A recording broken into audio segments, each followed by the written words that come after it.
Why should William never know about his true parentage? Well, I think, look, that is a very good question to ask, and that's one that the audiences are going to have to contend with themselves. Is it right that the secret is kept from William of his true parentage? And it's definitely a burden that weighs heavily upon Lord John and Jamie and everyone who knows the secret. Look, it's in practical terms, we could there's a lot of history involved with contextually, like not knowing who you are, and then to have the secret exposed would put William's life at risk.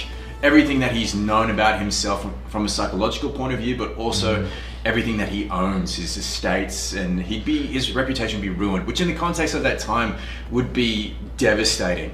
And I think that's what Lord John is trying to protect.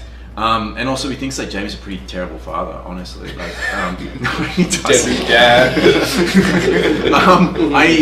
He's done a great job with William. He's really loath to hand him over. Look, as I said, that's a really interesting question and one for the audiences to really contend over, but important to put it in the context of time. Yeah, I think from William's perspective too, that's his entire identity. His identity is revolved around like his patriotism for his country, for king and country, and the position that he holds in England. And taking that away from him would just be absolutely devastating. But at the same time, I think there's always going to be some kind of inner turmoil of identity if he doesn't know who he truly is, right? He's always going to be kind of not 100% sure. And I always think that even though he believes, I guess, the story of his parents, I think there's something in him that knows that there's something about him that's different that he doesn't quite. And just to add one more point to that, being Jamie's son as the Earl would not like that's, you don't want Jamie to be your father. Like no, absolutely not. He's a traitor to the crown. We're all team Great Britain at the moment. Yeah. But there's two. We're on two sides of a war here, and to have Jamie be your father would probably be like the most embarrassing thing. It's the enemy. He's the enemy. Yeah, I mean, it's a cracking scene. I also just have to mention the scene where he finds out about William's truth. He's got great powers of deduction in that scene. He sort of just looks at Jamie and goes, I know. Yeah, it's brilliant. Yeah, I don't even have to say anything. And I think, in that moment, Ian I think he's a little heartbroken because he sees someone on the verge in a pretty shitty situation. Absolutely. And you don't even know if I would live or die in that situation too. And they're it's like, do I tell him? Do I not? Should he know? It's not my place. But he is also struggling with his identity here.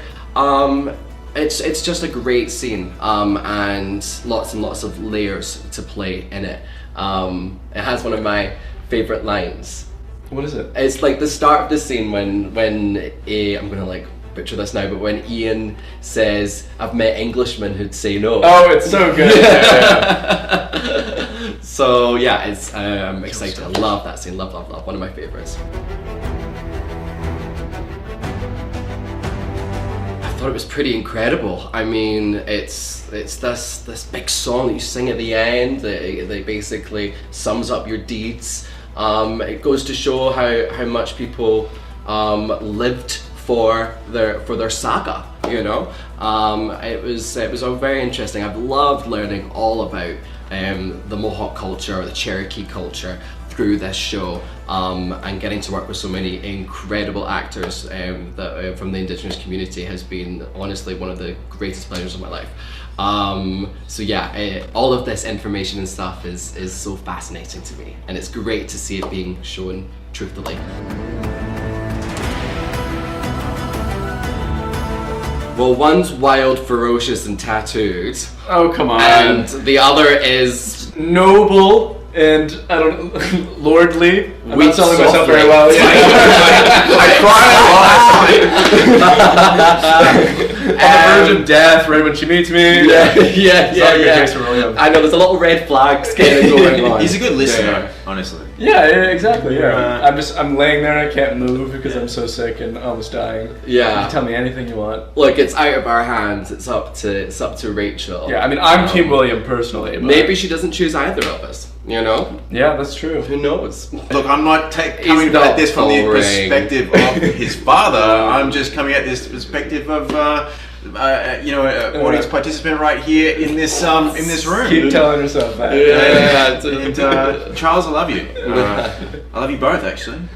I don't like to make choices. Honestly, this echoes real life though, because I'm a bit lame when it comes to going out and doing things, and like these guys really help me, go out to party a little bit in Scotland. I try my best to corrupt him, you see, but he holds fast. He's a tough nut to crack. I like my bedtime, my early bedtimes.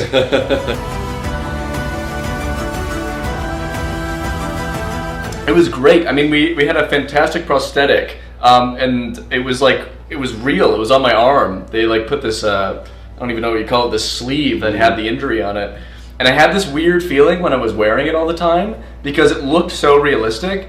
I kind of had this psychosomatic feeling that I had this injury on my arm, and I'd get a weird pain in my arm. The hair and makeup team, prosthetics team just absolutely killed it with that. I didn't have to act because I said it was a great day for him. He's unconscious for all of it. I got to go to work and sleep. That's amazing. It was a really high energy scene. I love those kind of magical moments in Outlander where everyone's working together to try and save someone's life. High stakes. We love it on this show. And it was nice to see the four of us kind of crackle along together. Yeah, and as a character, I think William likes to hide his vulnerabilities a lot. He kind of has this front of being strong and sophisticated. And so it was kind of cool to see him be a little bit more vulnerable and kind of scared of death. And like you said with the death song, he couldn't think of any deeds that in his life that were worthy of putting in the song. He's so scared to die in that situation, and it's a very vulnerable position for him to be in. But I had some good people around me to help, so the best. I made it through. Yeah. Yeah, of course, that's all really to come, Mm-hmm. They are the battle, these recreations of historical battles, here they are, with our favourite characters in the middle of them. It's pretty epic. We have an amazing stunt team who put together some incredible choreography. It's some of my favorite days, honestly. Yeah. It's just like a big old dance, isn't it? It's a bit surreal to see it. You show up to set and there's dozens of redcoats on one side, and dozens of rebels on the other side. And then some Mohawk warriors exactly, as well. Yeah. And the sets that they put up, it feels like you're just looking at something that happened, a few hundred years ago, and it's so realistic and a bit weird that's something we get to see. Yeah, I don't think we haven't seen the scale like this since season 3. Yeah, when absolutely massive. So strap in, fans. It's gonna get bumpy. He is really eager to serve king and country, but I don't think he fully understands what that means. The kind of loss that he'll experience in war, the brutalism of it all, and he finds out very quickly, obviously. And I think that's probably why Lord John Grey is so hesitant to, be on his side about going to war, because he understands the realities of it. And you're terrible with the sword, honestly. Yeah, and just, no skills. And then I think William grows up quite a lot in this first 8 episodes, just by experiencing the kind of harsh realities when he's no longer sheltered in England. In this season, we're going to see a lot of tension between, in these first episodes of what the war means on a personal scale, and the relationships, particularly between Lord John and Jamie as it relates to William. Lord John doesn't want. His loyalties have always been mixed. He has love for the Frasers, and he's always sort of straddled a kind of grey area, to use the pun, between his allegiances to the crown and to, I guess, the loyalists. The loyalists and the people fighting for independence. And he doesn't want. He's a bit of a pacifist. He's worried that this war is going to lead to further violence and disruption. And I think that's a sort of a conservative mindset that he brings to the show. The Frasers are kind of pushing this war forward and wanting things to change, and Lord John is conservatively saying like, no, let's think about this, let's think about our safety and the relationships we have with people. And I think he sees Jamie's approach to war as a bit reckless, and also William's as well. He's jumping headfirst into violence, and Lord John carries that mindset into pretty much any conversation about conflict, is concerned for the people that he loves and not wanting it to evolve into violence.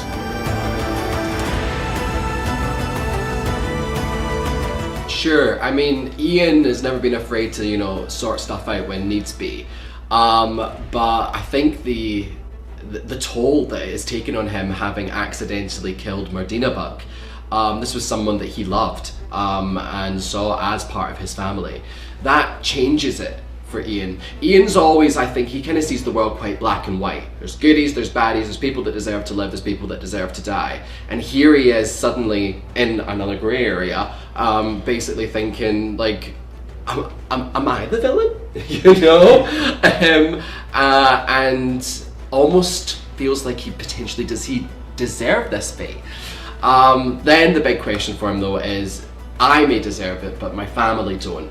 And although Archbug may be an older man, there's something about him and his final parting words to Ian that really ingrain in his mind, and like a little worm are in there. And I think he's going to show himself to be much more of an adversary than Ian would expect. Well, it's a massive season. There's going to be a lot of great stuff to see. You know, the stakes have never been higher, so this is only just the beginning, really, and there's so much more to come. So much more, yeah. And fans have a lot to look forward to, and particularly as it relates to the three of us. We're sitting here for a reason. Probably you're wondering why. How are these characters related? But that may soon make more sense to you as the season evolves.